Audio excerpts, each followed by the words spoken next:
in the mirror. Man, you're so dirty. Yeah, you look so dirty. You were never worthy. Lately, it's you. Welcome to the Jeremy Hill Show. If you're easily triggered, leave now because this is not the show for you. Now, what I'm going to do for you in this reaction video is give you facts, data, and statistics, as well as some clips right quick of women, 2 women in particular, who want to encourage your sons and your daughters to be whores and whoremongers. In other words, they want to promote the young girls to remain in horrible lifestyles of promiscuity. And the first clip is going to be a woman who keeps encouraging all young women, even older, to live out their 304 phase. The other one is going to tell you or tell your daughters to not maintain virginity. Yeah, you heard that right. Now let me go ahead and pull it up on the screen. Can't wait to tear this one apart. Let's get it. Y'all love downplaying the whole phase. Like, the whole phase is absolutely necessary. As long as you do it safely, the whole phase is necessary, because that's how you find out a lot of things about yourself, your body, what you like, what you don't like, what your body responds to, what it doesn't. You find out about people, how you work in certain dynamics and relationships, because everything is going to be an experiment. Like, it's okay. Here we go. One thing you don't do, ladies, is experiment with your womb. You do not experiment with your body. You do not experiment with sexuality. It's too risky. It's too dangerous. You can get all type of STDs. When you are living this 304, this whole phase, this lifestyle of sexual experiments that you're trying to live, you open yourself up to getting, like I said, STDs, STIs, but becoming pregnant without planning for it, heartbreaks, trauma bonds. When you are sleeping with different men, let different men run through you. You develop insecurities, jealousies. You may need therapy. There is no benefit to a woman from the age of 20 all the way to the age of 32 to be in the open market of dating. The only thing you'll get out there is just negative experiences. You may become somebody's baby mama. You may have 3 or 4 baby daddies. You may develop trust issues, all because you are living your whole phase, and this is when it normally comes. Instead of being in your early 20s and being prepared for your husband so that you can be customized and tailored to the needs of your husband, so you can have a lifestyle of stability as a virgin, not as a hoe. When you choose this other path of darkness that you're going down, nothing is going to end well with you. You always going to have a problem, okay? You will always compare other men's anatomy to other men's anatomy because you have been out there. The more sexual experiences that you have, and you like a particular sexual experience, you will always got to have it, okay? This is why some of you women will cheat on your men. You can have the greatest man in the world. You can't get rid of those sexual appetites that you develop, because once you like something in the bedroom, men too, you're going to want it all the time. If it's fellatio or anything, if you know that's what you like, you're going to always want it. But you may get a man who don't do those things, or a man who have a bigger size than him or longer size than him, more girth, more width, and that might be what you like. No matter how good that man is, you won't be satisfied simply because you've been out there in your 304 phase. So when you are out there being a hoe, when you're doing the whole phase things, ladies, you are ruining your opportunity and possibility of being happy in a marriage with a good man. Let's keep going. Life is an experiment. We wing everything. Everything, y'all been winging it for a long time. We all do. But when it comes to the whole phase, a lot of y'all try to hoe shame. But how you gonna hoe shame? You can't hoe shame coming from another. Wow. She's stupid. You can't hoe shame a hoe when it comes from another hoe. That's the first clip. After the second clip, I'm gonna give you the data that you really want to see, the percentages and stuff like that. But let me pull up this other moron right quick. This is a commercial, but I'm going to show you. Hope you're ready. There you go.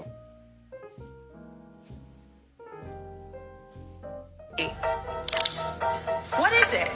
And what's the big deal about losing it? Let me cut to the chase. Virginity is a completely made-up concept. It's a term that was created simply to control and shame people. Virginity has never been something that was designed to shame people or control them. All through history around the world, being not a virgin was considered to be shameful. You see how they twist things around and make things backwards now? If in a lot of cultures today, if your wife is a virgin, that is an honor. A virgin is someone that people consider to have great virtue. There are still virgins out there, even in these wicked United States. And I'm gonna give you the numbers in a minute, but it's a very small, minute number. Those type of women who are still virgins, who had the self-restraint and who was raised right for one, they are very precious in the eyes of men. So what she's doing right now is encouraging your daughters to go out there and live her 304 phase. Don't get this twisted. She's talking about young adults and minors, because this is all about Planned Parenthood, this particular commercial right here. Mainly women. Society puts pressure on men for not having sex at the exact same time they shame women for having it. Make it make sense. What if instead of losing something, we reframe it as gaining? Because the truth is, when we make our own decision to become sexually active, we aren't setting ourselves up to lose anything at all. We hope we are gaining things like intimacy, self-insight, pleasure, and empowerment. You know what's interesting? You know what else you're gaining with a good possibility of what you gain? AIDS, HIV, syphilis, herpes, all kinds of things. Gonorrhea. Right now, black women right now lead in all those STDs that I've said. I done did videos with the percentages and the data that proves that. Okay? That's also what you gain. So she says, stop looking at being a hoe as losing. Look at it as gaining. Boy, that's the devil out of hell right there. And I ain't trying to be religious, but come on, man. Because I don't want to digress too much. Each and every day, I see how the media and the world in general really try to push out sexual promiscuity, especially amongst our people. You see it in how our women portray themselves on the media, celebrities, the music that's being pushed out by rappers and these singers as well. It's all about adultery, fornication, sexual promiscuity, anything for you to lose your innocence. Now all of a sudden being a virgin is something that's shameful. And now all of a sudden it was a concept to shame women. No, it was never to shame women. Never. How is someone urging you or encouraging you to hold on to your sexual innocence, something that's shameful? Do you know how rare, how much of a gem you are to hold on to your virginity in a world that's screaming to be sexual promiscuous and sleep with any and anyone? Exactly. Now, you had to see it for yourself to believe that. Now, let me go ahead and play these statistics for you. Gotta put my glasses on because my eyes, well, I gotta get some stronger lens now. I'm getting older. That's a blessing, though. Hold on 1 second as I pull it up for y'all. All right. According to the Bespoke Surgical, okay? That's where my source is right quick. We're going to talk about how different generations and sexualities define their body count. When it says their number, it means their body count. Now, we're going to go by sexuality. We're going to break this down real good. Okay, here we go. It said, let me show you the screen first. 1 second, lady. I want to make it bigger for y'all. Hold on 1 second, y'all. Sorry about that. There you go. I want to make sure you see all of it. All right. It says, does non-penetrative sex with a partner add to your number? By sexuality, members of the LGBTQIA plus say yes at a 58.6%. Why? Because they do a lot of licking and stuff like that. That's kind of non-traditional. Okay, just what it is. Straight people, heterosexual people says yes at a 37.3% rate. By generation, people who are baby boomers consider non-penetrative sex with a partner as adding to your body count at a 30.6% rate. Generation X considers non-penetrative sex with a partner to their body count is a body count at 39.1%. Millennials says yes. Millennials say yes to the question of does non-penetrative sex with a partner add to your number at a 42.5%. Gen Z says yes at a 53.6%. I apologize for stumbling. Again, I get this from the Bespoke Surgical. This article is called The Average Number of Sexual Partners Across America. Let's keep going. Now, how do Americans feel about their body count overall? According to this study and survey, they asked the question, what counts as a sexual experience that adds to your number? 56.8% count only penetrative sex. Okay? 43.2% count non-penetrative sex and penetrative sex. Don't believe what Bill Clinton said all them years ago, that he never had sex with Monica Lewinsky, but he just got head. Any type of sexual contact is sex. 21% feel the need to lie about their number of sexual partners. This is why women get mad when you ask them about their body count, because they have so many of them. 12.9% keep a running list of their sexual partners, which means they are out there bad in these streets, living lifestyles of promiscuity, being a whoremonger or being a hoe. Hold on. Do Americans feel pressure to round their body count up or down? 13.9% of men are more likely to feel the pressure to round it up, while 18.1% feel the pressure to round it down. Why? Because in our time now, if a man has a lot of women, they look at him like a player. When a woman has a lot of men that she slept with, she look like a hoe. That's why she feel pressure. Now, for all those women who like to sleep around, according to Spark Bethel Education, it says in this study, a married adult promiscuity has implications in their level of marital satisfaction. Adults who are more promiscuous are more likely to have marital dissatisfaction, lack of trust in their partner, and shorter marriages. Future research could focus on the likelihood of divorce and cheating tendencies. Now, let's break this down. The more bodies that a woman has, the more sexual experiences that she has, the more she realizes what she likes in sex. She will develop an insatiable appetite for it. For example, if a woman finds a good man and he's the perfect man, but he doesn't do a certain thing in the bedroom that she likes because she done been with so many different men who has imprinted them. When a woman is imprinted, when a man imprints a woman sexually, that simply means that he puts it on her the way she likes it, okay? And she has developed a hunger for that. So when she's with another man, if the other man doesn't do that, she won't be satisfied with that man, even if she tells him how to do it. For example, again, if she like a certain size of a man anatomy, and she got the perfect man that's a good man, and his size is not as big as the other one, no matter what he does, no matter how hard he tries, it's going to still be hard for her to be completely satisfied because she likes a certain type. Now, if she was a virgin and she got a husband, then it wouldn't matter what size his pipe was because she never had one before to compare it to another pipe. It wouldn't matter how he does in the bedroom because she never had any previous experiences with other men. So when you are out here sleeping around, you are making it harder for you, lady, to be happy in a marriage. It is going to probably increase your desire to divorce that man, wreck your home, or to cheat on that man, simply because you've been living your whole phase, simply because you don't respect virginity. Now, there are virgins out here. Believe it or not, I found the numbers. It's very small and few, like I said before. But this is why it's hard for women to pair bond, because they out there licking sack, licking pipe, eating booty, experimenting with alternative lifestyles and all this other trash. This is what's going on. Let's keep going. Now, here's a chart. Now, I hope you can see this. Now, it's a survey. The chart one, it says women who have had more non-marital sexual partners are less likely to be in stable marriages. Non-marital mean premarital sex, okay? Now look at the light blue, the medium blue, and the dark blue on your chart.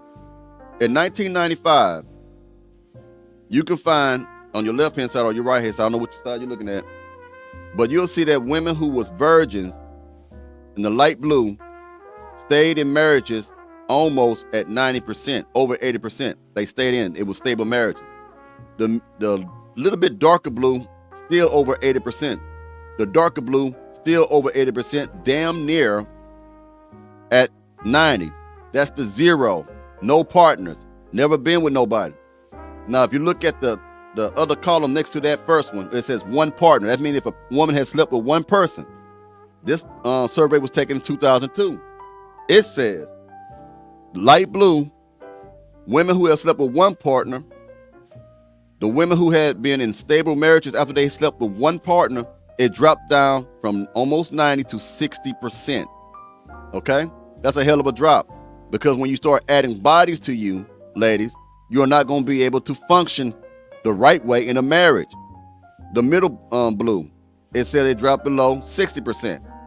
The dark blue, now the middle blue is 2002, the dark blue is 2006 and 2008 survey, and when you drop down, you'll find out it's about 50%. Now I'm gonna skip all the way down to a woman who have slept with maybe 3 and 4 men. 3 to 4 men. Go that column. The light blue is below 50% of marriages stayed together.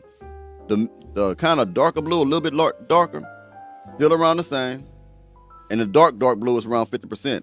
Now we're gonna jump from the 3 to 4, and y'all can look at this again at your time. Just pause the screen and read it yourself.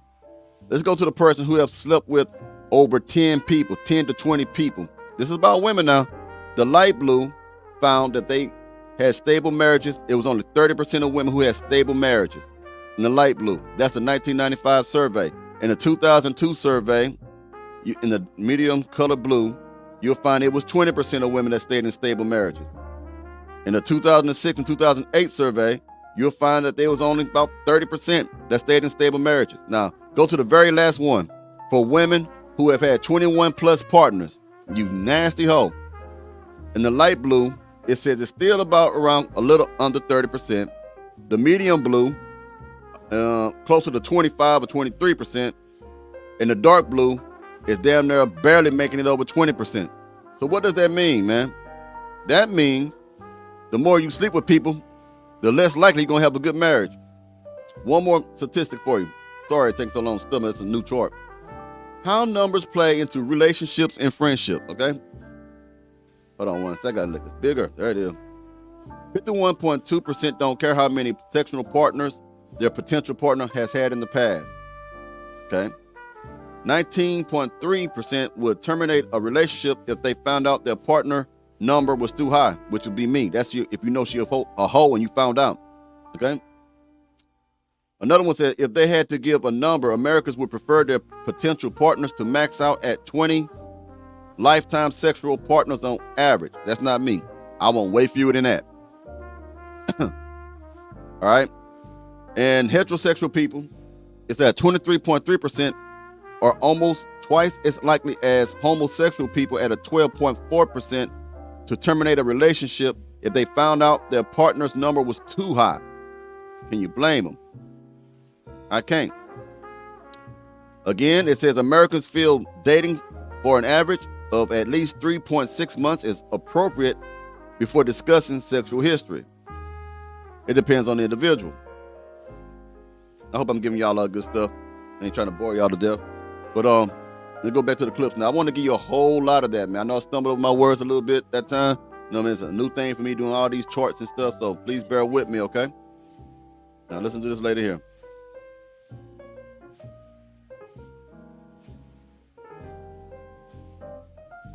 Are you a virgin? Yes, And how old are you? I'm 21. Why haven't you done the deed yet? The key to a strong society is family. And so, in my view, choosing my future husband is like the most important decision I'll ever make.